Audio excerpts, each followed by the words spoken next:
There are two types of business owners, those who are busy and those who want to be busy. Toast is designed for both, with tools to keep you humming and help turn grind into growth. That's how you turn busy into business. Toast, built for busy. Dennison Memorial at 755 First Street in the south end of New Bedford, one of the oldest nonprofits in New Bedford, providing a haven for fun and education for young people for more than 150 years. Dennison representatives have been on this program before, but not for quite a while. When I read on Facebook that President and CEO Jim Mathis would soon be retiring, I invited him on along with the new Executive Director, Joe Neves. Welcome to you both. Thank you. Thank you. Jim, for those who may not know a lot about Dennison, give us a brief history, if you would. Well, Dennison is very much like a boys and girls club.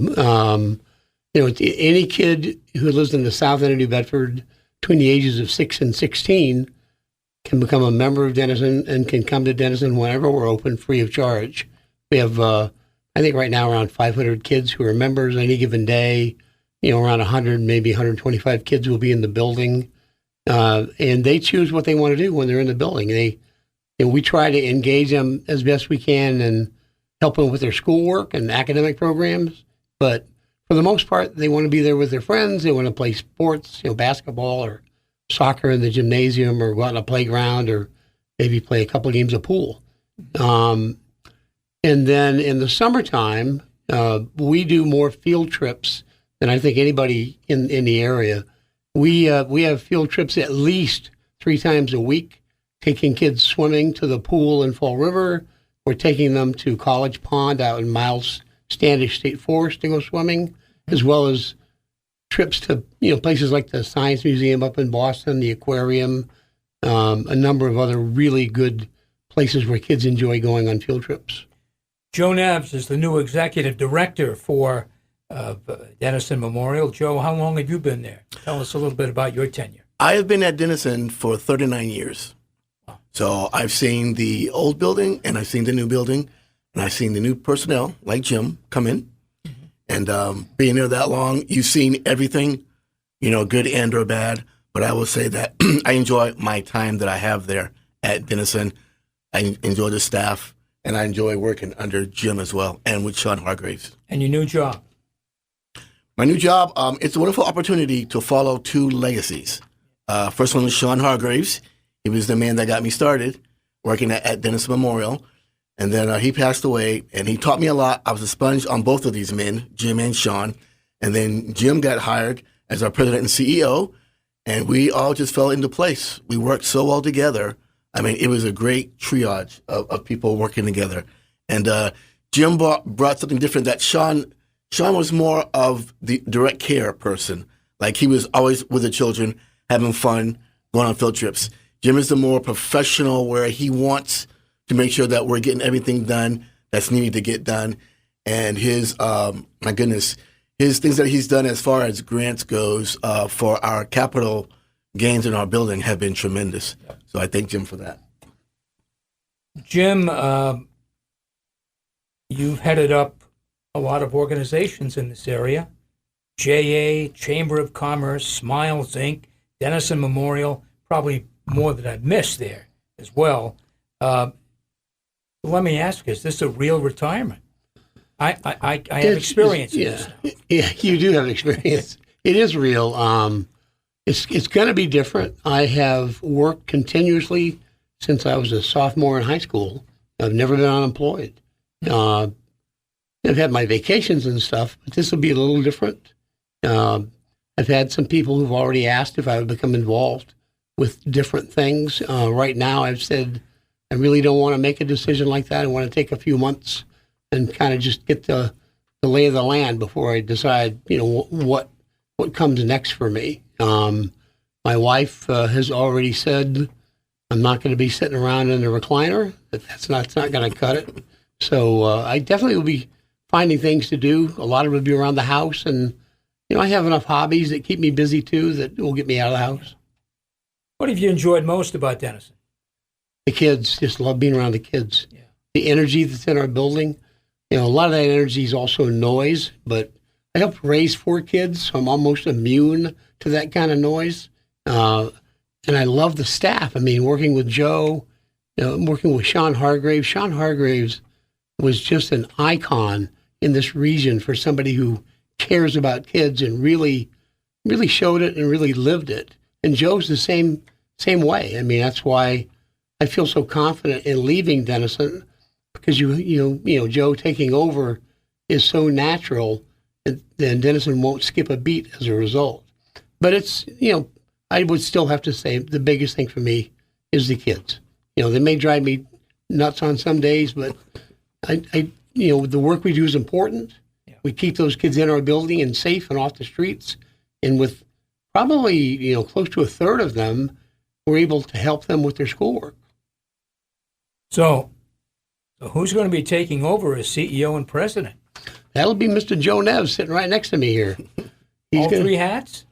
All 3 hats.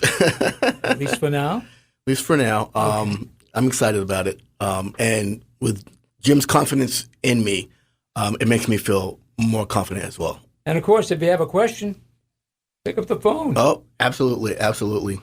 All right. I've spent the last couple of years since Sean became sick and passed away, asking Joe to do different things that normally Sean would have done or that I would have done. And he's handled all of those. There aren't going to be any surprises because he knows everything that goes on there and all the stuff that has to be done. When did the educational component at Dennison kick in? That is the after school, and maybe even summertime work. When did that happen? I think it's always been there. They did things before I got there, I know, but I wanted to formalize some of it. I wanted to make sure that all of our staff engaged kids and let them know we're here to help you. You see, the trick is that when kids come in, they choose what they want to do.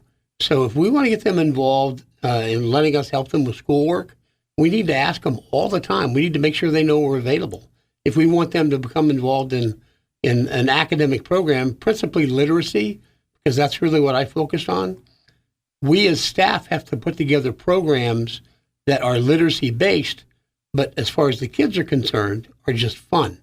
We did a Harry Potter program one summer, and the young woman who put it together, those kids are in Harry Potter. They read that book over the course of the summer and had no clue that they were in a literacy program.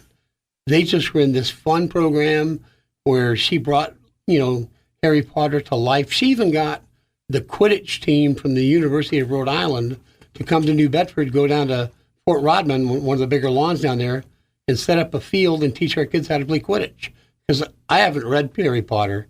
I remember asking, well, what do the kids do? And they said, well, they give each of them sticks and there are hoops. I said, you're going to give our kids sticks and tell them that they get to use those on an athletic field? I'm not so sure that's a good idea, but we'll see how it goes. And it worked out. They had a great time, yeah. That's great. Well, that when you always step out of the box, it always seems to work a little better than some of the things you've been doing for a long time. You're listening to Town Square Sunday. I'm Jim Phillips. My guest is Jim Mathis, who's retiring as CEO and president at Dennison Memorial, and Joe Neves, the new executive director, CEO and president at Dennison, which it's a full plate, but I'm sure he's got some help. How big a staff do you have now? Well, right now it's just we have 3 full-time, and we have, I believe, 9 part-time. Yes. Mm-hmm. All of our part-timers are former Dennison kids. They work as counselors. Joe's number 1 assistant, the other full-time person, he's a former Dennison kid, and he's been on staff now for 14 years. 14 years. So he'll slide in and probably become the next executive director. I'm not making decisions for Joe, but I know Joe and MJ work well together. Sure. So, I mean, it's a very tight-knit organization that is populated. Our staff is populated with people who really know it because they've lived it. I am really the only outsider. Well, I would say that worked. That decision worked when they brought you in because somebody has to manage the business. Right. In the end, someone has to manage the business. If that was not being done or not being done well enough, you got to find somebody from outside. Well, that was my role, and being able to work with Joe and with Sean made it a very easy decision for me to want to go there. I have so many fond memories of Sean and the kinds of things that he would do with kids and for kids. And he could also be really strict, and it really worked because the kids really loved him. They cared so much about him, they never wanted to disappoint him. I think the same thing's true of Joe. I joke with Joe all the time. He's the most popular guy in the building. It's a steady stream of kids when they start coming in the afternoon. Literally a steady stream of kids walk right past me, and they'll say, "Is Joe in?" I'll say, "He's right there." And they'll head into his office. Joe, you've got some pretty big shoes to fill. Sure, I don't need to remind you of that. Yes. But will you pretty much stay the course as far as programs go? Will you implement some new ideas? Basically, I'll stay the same course, but I have my own ideas that I want to indoctrinate inside the program as well. But when Jim came on board, his summer slide program, we had never done that before, and we thought it was going to fail, and it worked perfect. I mean, we were shocked. So Jim has a saying, don't be afraid to fail. So my thinking is we're going to try some new ideas. If they don't work, they don't work. But we know what we have already in place for our foundation. So I'm not worried about that. I just want all the children there and the families to understand that everyone there is a big, big family, and what we're doing is to benefit everyone. We want to give them self-esteem skills and social skills. So when they have choices to make when they're out on the streets, that they know exactly that you have a right turn or a left turn, and which way you go decides your future. Jim, one of the last things that you may have done, correct me if I'm wrong, but that's to have family members, parents come in, and parents who English is not their first language, right, and hold literacy classes for them. Is that correct? And we still do that. It's actually going on this past week, been really strong. I would say anywhere from, on any given day, 15, maybe 16 or 17 adults who don't speak English and who don't read or write it are being taught that at our building. And that's critical. I mean, it was easy for me to want to get into doing that. We had to actually retrofit some of our space to make it work. We got a grant from Bakos Bank to do that. And the people who actually do that work for us are retired teachers, and they do a superb job. But if you try to be empathetic with it and say, okay, I'm going to go live in another country where I do not speak the language, I can't even read the road signs, that's going to be a really challenging circumstance to live under. And that's why we want to try to help those people so they can function better here in our country. Joe, what do you enjoy most about Dennison, being there every day? The children, they want the attention all the time. And we're there Monday through Friday, so we're consistent. And with that consistency, we build trust with the children, so they'll feel free to talk to me about any and everything. And I'll tell them a little bit about my life, too. A quick story.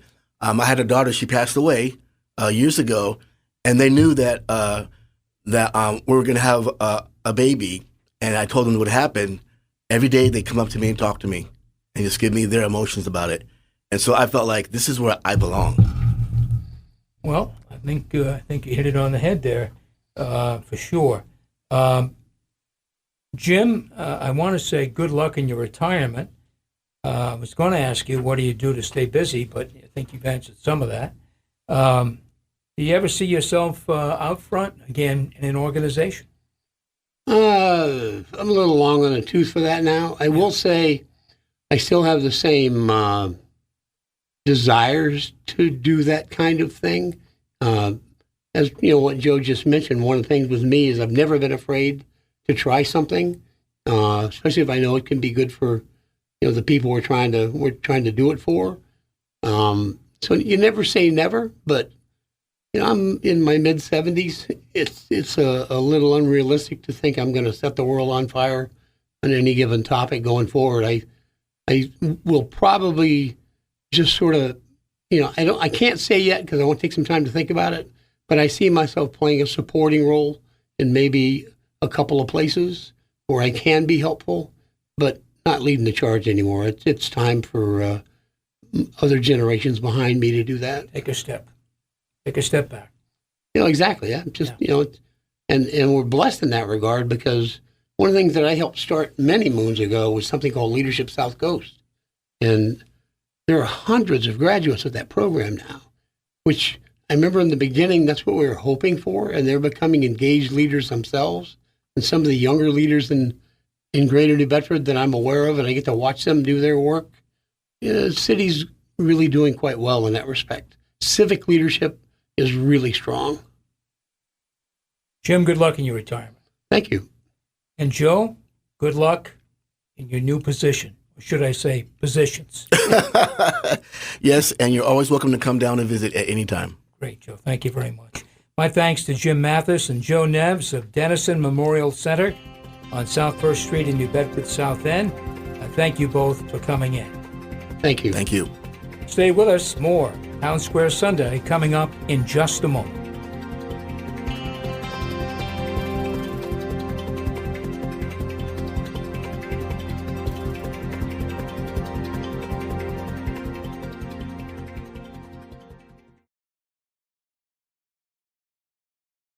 Out here, if you're doing nothing, you're doing everything right. Though on a cruise with Norwegian, even if you're doing nothing, you're still basking in the warm sun, enjoying the peaceful ocean waves. You're breathing.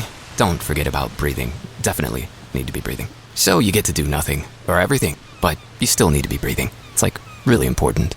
Experience the difference with cruises to Alaska, the Caribbean, and Europe. Norwegian Cruise Line. It's different out here. Visit ncl.com, call your travel advisor, or 1-888-NCL-CRUISE. Norwegian Cruise Line ships registry the Bahamas and USA. There are two types of business owners: those who are busy and those who want to be busy. Toast is designed for both, with tools to keep you humming and help turn grind into growth. That's how you turn busy into business. Toast, built for busy.